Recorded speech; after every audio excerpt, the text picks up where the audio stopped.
12 വയസ്സിൽ താഴെയുള്ള കുട്ടികൾ ഉൾപ്പെടെ 1/2 കോടിയിലധികം പേർ ഇതുവരെ ഒരു ഡോസും എടുത്തിട്ടുമില്ല.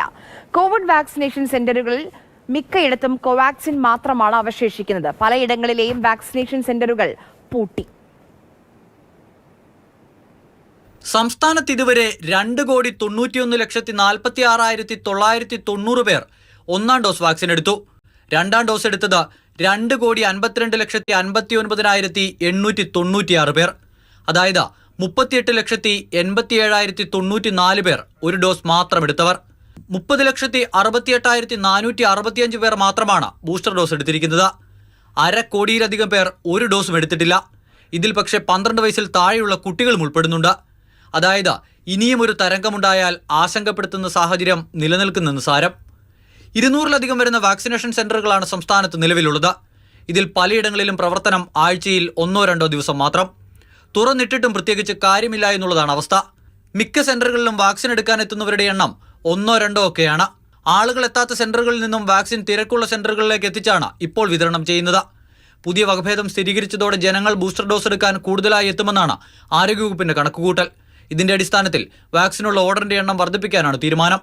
കോവിഡ് ബൂസ്റ്റർ ഡോസിന് ആവശ്യക്കാരില്ലാത്തതിനാൽ കഴിഞ്ഞ വർഷം ഡിസംബറിൽ കോവിഷീൽഡ് വാക്സിൻ ഉൽപ്പാദനം നിർത്തിയിരുന്നു. അക്കാലത്ത് ശേഖരത്തിലുണ്ടായിരുന്ന 10 കോടി ഡോസ് മരുന്ന് കാലഹരണപ്പെട്ടതിനെ തുടർന്ന് നശിപ്പിക്കുകയും ചെയ്തു. സൂചിയില്ലാതെ ഉപയോഗിക്കുന്ന വാക്സിൻ ഏതാനും ദിവസങ്ങൾക്കുള്ളിൽ രാജ്യത്തെ സ്വകാര്യ കേന്ദ്രങ്ങളിൽ ലഭ്യമാകും.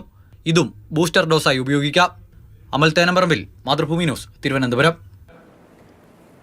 ഈ കോവിഡിന്റെ ആശങ്ക തുടരുമ്പോഴും ജനങ്ങൾ കോവിഡ് വാക്സിനോട് വിമുഖത കാണിക്കുകയാണെന്ന് സംസ്ഥാന ആരോഗ്യ വിഭാഗം. 2 ഡോസ് വാക്സിൻ എടുത്ത പലരും ബൂസ്റ്റർ ഡോസ് എടുക്കാൻ താല്പര്യം കാണിക്കുന്നില്ല. വാക്സിനേഷൻ സെന്റേഴ്സ് ഇപ്പോഴും വർക്കിംഗ് ആണ്. പക്ഷേ ആൾക്കാരുടെ വരവ് വളരെ കുറവാണ്. ആൾക്കാരുടെ ഡിമാൻഡ് അനുസരിച്ചാണ് നമ്മൾ വാക്സിനേഷൻ സെന്റർ ഓപ്പൺ ചെയ്യുന്നത്. എറണാകുളം ജില്ലയിൽ ആദ്യ ഡോസ് വാക്സിനേഷൻ എളുപ്പം പൂർത്തിയാക്കാനായെങ്കിലും 2ാം ഡോസ് വാക്സിനേഷൻ മുതലാണ് ജനങ്ങളിൽ വിമുഖത തുടങ്ങിയത്. എങ്കിലും ആരോഗ്യ വിഭാഗം വാക്സിനേഷൻ സെന്ററുകൾ ഒരുക്കിയും വാക്സിൻ ലഭ്യത ഉറപ്പുവരുത്തിയും കൃത്യമായ ഇടപെടൽ നടത്തി. ഇതോടെ 2nd ഡോസ് വാക്സിനേഷൻ 98% പൂർത്തിയാക്കാനായി. കോവിഡിന്റെ ഇളവിൽ പൊതുവിടങ്ങളിലെ കൂടിച്ചേരലുകൾ പഴയപടിയായതോടെ കോവിഡിനോടുള്ള ഭീതി പലർക്കും ഇല്ലാതായി. ഇതോടെ ബൂസ്റ്റർ ഡോസ് എടുക്കാൻ പലരിലും താല്പര്യം കുറഞ്ഞു. സാധാരണ വൈറൽ ഇൻഫെക്ഷൻ വരുന്ന മാതിരി പോകുന്നു, അങ്ങനെ ഒരു നിസ്സാരവൽക്കരിച്ചുകൊണ്ട് തന്നെ ആൾക്കാർ വാക്സിൻ എടുക്കാൻ ഒരു വിമുഖത കാണിച്ചിരുന്നു. ജില്ലയിൽ ഇതുവരെ 70% ആളുകൾ മാത്രമാണ് ബൂസ്റ്റർ ഡോസ് വാക്സിൻ എടുക്കാൻ തയ്യാറായിട്ടുള്ളത്. മറ്റുള്ള രാജ്യങ്ങളിലെല്ലാം ഒരു കോവിഡ് സർജ് ഉണ്ടെന്നുള്ളതിൻ്റെ ഒരു ഭയപ്പാടോടുകൂടി ഉള്ളതുകൊണ്ട് ഇപ്പോൾ ആൾക്കാർ വരുന്നുണ്ട്. ഇപ്പോൾ ഡിമാൻഡ് കുറച്ച് കൂടിയിട്ടുണ്ട്. ആളുകളിലെ വാക്സിൻ വിമുഖത കോവിഡ് പ്രതിരോധ പ്രവർത്തനങ്ങളെ പിന്നോട്ടടിക്കുമോ എന്ന ആശങ്കയും ആരോഗ്യ വിഭാഗത്തിനുണ്ട്. മാതൃഭൂമി ന്യൂസ്, കൊച്ചി. തിരുവനന്തപുരത്ത് നിന്ന് അമൽ തേനമ്പറമ്പിൽ ഇതുമായി ബന്ധപ്പെട്ട വിവരങ്ങളുമായി നമുക്കൊപ്പം ചേരുന്നുണ്ട്. അമൽ, ഒരുപക്ഷെ നിയന്ത്രണങ്ങളെല്ലാം എടുത്തു മാറ്റി ജനജീവിതം സാധാരണ നിലയിലേക്കായി. അപ്പോൾ കോവിഡ് എന്നൊരു വലിയ ആശങ്ക, ഒരു തലവേദന മാറി. അതുകൊണ്ടാണ് ഈ കരുതൽ ഡോസിനോട് ഇത്രയും വിമുഖത? ആര്യ, കരുതൽ ഡോസിനോട് മാത്രമല്ല, 1ാം ഡോസ് എടുത്ത ആളുകൾ 2ാം ഡോസ് എടുക്കാൻ വിമുഖത കാണിച്ചത്. 2,91,00,000-ലധികം പേരാണ് ആദ്യ ഡോസ് എടുത്തത്. പക്ഷേ 2ാം ഡോസ് എടുത്ത ആളുകളുടെ എണ്ണം 2,51,52,00,000-അടുത്ത് മാത്രമാണ് ഉള്ളത്. അതായത് 10-38 ലക്ഷം പേർ ആദ്യത്തെ ഒരു ഡോസും കൊണ്ട് ഈ പരിപാടി നിർത്തി. പക്ഷേ ബൂസ്റ്റർ ഡോസിലേക്ക് എത്തിയപ്പോൾ ആദ്യത്തെ 2 ഡോസും എടുത്തു. പിന്നീട് ബൂസ്റ്റർ ഡോസിലേക്ക് എത്തിയപ്പോൾ അതെടുക്കാൻ അവശേഷിക്കുന്നത് ഏകദേശം 2.5 കോടിയിലധികം പേര്. നമ്മുടെ ജനസംഖ്യ എടുത്ത് പരിശോധിക്കുമ്പോൾ 2.5 കോടിയിലധികം പേരുണ്ട്. 10-30 ലക്ഷത്തിനടുത്ത ആളുകൾ മാത്രമാണ് ഈ ബൂസ്റ്റർ ഡോസ് ഇതുവരെയും എടുത്തിട്ടുള്ളൂ. അതായത് ഇനിയും ഒരു തരംഗം. പിന്നെ മറ്റൊരു പ്രശ്നം കൂടി ഉള്ളത്, നമ്മുടെ ബോഡിയിൽ ഈ ആന്റിബോഡി എന്ന് പറയുന്നത് ക്രിയേറ്റ് ചെയ്യാനാണ് ഈ പറയുന്ന വാക്സിൻ എടുക്കുന്നത്. അതിൻ്റെ കാലാവധി എത്ര കാലം ഉണ്ട് എന്നുള്ളൊരു പ്രശ്നമൊക്കെ നിലനിൽക്കുന്നുണ്ട്. നമുക്കൊക്കെ ഒരു വട്ടം കോവിഡ് വന്നു പോയതാണ്. പിന്നീട് വാക്സിൻ കൂടി എടുക്കുമ്പോൾ ആന്റിബോഡി ശക്തിപ്പെടും, അതിനാൽ തന്നെ കോവിഡ് പ്രതിരോധം ഉണ്ടാകുമെന്നാണ് പറഞ്ഞത്. പക്ഷേ അത് നമ്മൾ വാക്സിൻ എടുത്തിട്ട് കുറേ കാലമായി. ബൂസ്റ്റർ ഡോസ് കൂടി എടുത്ത് സുരക്ഷിതരാകുക എന്നുള്ളതാണ്. പക്ഷേ ഇപ്പോൾ ഈ ബൂസ്റ്റർ ഡോസ് എടുക്കാൻ ആളുകൾ ആരും ഈ വാക്സിനേഷൻ സെൻ്ററുകളിലേക്ക് എത്തുന്നില്ല. നമ്മൾ ഈ വിഷയത്തിൽ ആരോഗ്യവകുപ്പിനെ ഇങ്ങനെ കുറ്റപ്പെടുത്തിയിട്ട് കാര്യമില്ല. കാരണം ഈ PHC ഈ കോവിഡ് വാക്സിനേഷൻ സെൻ്ററുകൾ നമ്മൾ പരിശോധിക്കുമ്പോൾ ഒരു ദിവസം 5 സ്റ്റാഫുകളാണ് അവിടെ ഉള്ളത്. അവിടേക്ക് എത്തുന്ന ആളുകളുടെ എണ്ണം, വാക്സിൻ എടുക്കാനായി എത്തുന്ന ആളുകളുടെ എണ്ണം 1 or 2 ഒക്കെയാണ്. അതിനപ്പുറത്തേക്കൊന്നും പോകുന്നില്ല. പല സെന്ററുകളിലും ആരും വരാത്ത സെന്ററുകൾ പോലുമുണ്ട്. ആളുകൾക്ക് ശക്തമായ വിമുഖത ഈ ഒരു വിഷയത്തോടുണ്ട്. ഈ വാക്സിനേഷൻ യജ്ഞത്തോട് ആളുകൾ സഹകരിക്കുന്നില്ല എന്നുള്ളതാണ് ഏറ്റവും പ്രധാനപ്പെട്ട കാര്യം. ഏറ്റവും പ്രധാനപ്പെട്ട മറ്റൊരു സുപ്രധാനമായ കാര്യം സൂചിപ്പിക്കാനുള്ളത് 1/2 കോടിയിലധികം പേർ ഇപ്പോഴും വാക്സിനേഷന്റെ ഭാഗമായിട്ടില്ല എന്നുള്ളതാണ്. അതിൽ ഈ 12 വയസ്സിൽ താഴെയുള്ള കുട്ടികളുമുണ്ട്, അവർക്കുള്ള വാക്സിൻ ആയിട്ടില്ല. പക്ഷേ അതുൾപ്പെടെയുള്ള ആളുകളുടെ എണ്ണം പരിശോധിക്കുമ്പോൾ 1/2 കോടിയിലധികമാണ്. അവർ വാക്സിനേ എടുത്തിട്ടില്ല. അതിനാൽ തന്നെ ഇനിയും ഒരു ഞാൻ അമ്മയിലേക്ക് മടങ്ങി വരാം. ഇപ്പോൾ നമ്മോടൊപ്പം ആരോഗ്യ വിദഗ്ധൻ ഡോക്ടർ രാജീവ് ജയദേവ് ടെലിഫോൺ ലൈനിലുണ്ട്. ഡോക്ടർ, വീണ്ടും ഒരു കോവിഡിന്റെ ആശങ്കയിലാണ് നമ്മൾ നിൽക്കുന്നത്. പ്രത്യേകിച്ച് ഈ ചൈനയിൽ നിന്നുള്ള ഈ കണക്കുകൾ, മുന്നറിയിപ്പുകളൊക്കെ കാണുമ്പോൾ നമ്മളെ സംബന്ധിച്ച് നമ്മുടെ ഏറ്റവും വലിയ ഒരു കാര്യമെന്ന് പറയുന്നത് നമ്മൾ സ്വീകരിച്ചിരിക്കുന്ന വാക്സിനേഷനും അതോടൊപ്പം തന്നെ നമുക്ക് രോഗം വന്നുപോയി, അതുകൊണ്ട് നമുക്കൊരു ആർജിത പ്രതിരോധം ലഭിച്ചു എന്നുള്ളതുമാണ്. അപ്പോൾ ഈ കരുതൽ ഡോസ് എടുക്കേണ്ടത് എത്രത്തോളം അനിവാര്യമാണ്? നേരത്തെ അമൽ പറഞ്ഞതുപോലെ ആന്റിബോഡിയുടെ അളവുകൾ കുറഞ്ഞു വന്നുകൊണ്ടിരിക്കുകയാണ്. വാക്സിൻ എടുത്ത് ഓരോ മാസം കഴിയും തോറും അതിന്റെ ആന്റിബോഡിയുടെ അളവുകൾ കുറഞ്ഞു വന്നുകൊണ്ടിരിക്കുകയാണ്. അപ്പോൾ ഈ കരുതൽ ഡോസിന്റെ പ്രസക്തി ഏറ്റവും അധികം വരുന്നത് വൾണറബിൾ ഇൻഡിവിജ്വൽസ് എന്ന് പറയും. എന്ന് വെച്ചു കഴിഞ്ഞാൽ അഥവാ ഇൻഫെക്ഷൻ ഉണ്ടായിക്കഴിഞ്ഞാൽ സങ്കീർണതകൾ അല്ലെങ്കിൽ കോംപ്ലിക്കേഷൻസ് ഉണ്ടാകാൻ സാധ്യത കൂടുതലുള്ളവർ, എന്ന് വെച്ചു കഴിഞ്ഞാൽ വാർദ്ധക്യത്തിലുള്ളവർ, അതോടൊപ്പം തന്നെ ഗുരുതരമായിട്ടുള്ള അനുബന്ധ രോഗം ഉള്ള മറ്റുള്ളവർ, അതിപ്പോ കുഞ്ഞുങ്ങളുമാകാം മറ്റ് മുതിർന്നവരുമാകാം. ഈ കൂട്ടർ വാക്സിൻ എടുക്കാതിരിക്കുന്നത് വളരെ അധികം റിസ്ക് ഉള്ള ഒരു സംഗതിയാണ്. ഇപ്പോൾ കരുതൽ ഡോസിന്റെ കാര്യം പറഞ്ഞു.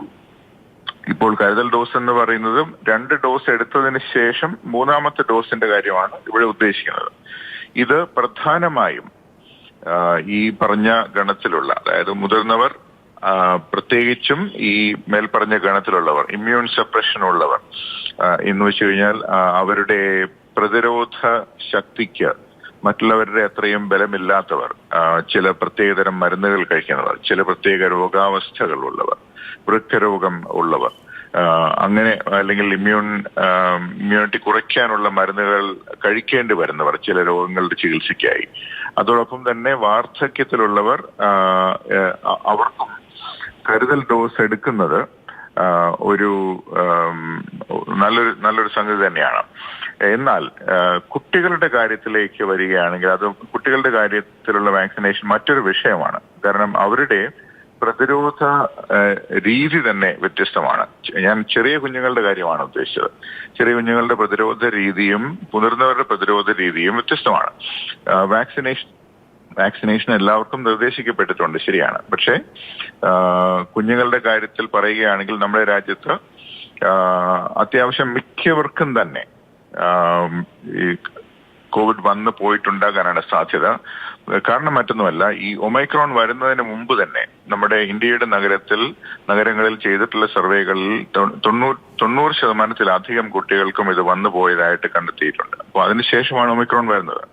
അതുപോലെ തന്നെ അമേരിക്കയിലും നടത്തിയ പഠനങ്ങളിൽ 86% കുട്ടികൾക്കും ഇതിനകം തന്നെ ഇത് ഇൻഫെക്ഷൻ വന്നു പോയതായിട്ട് കണ്ടിട്ടുണ്ട്.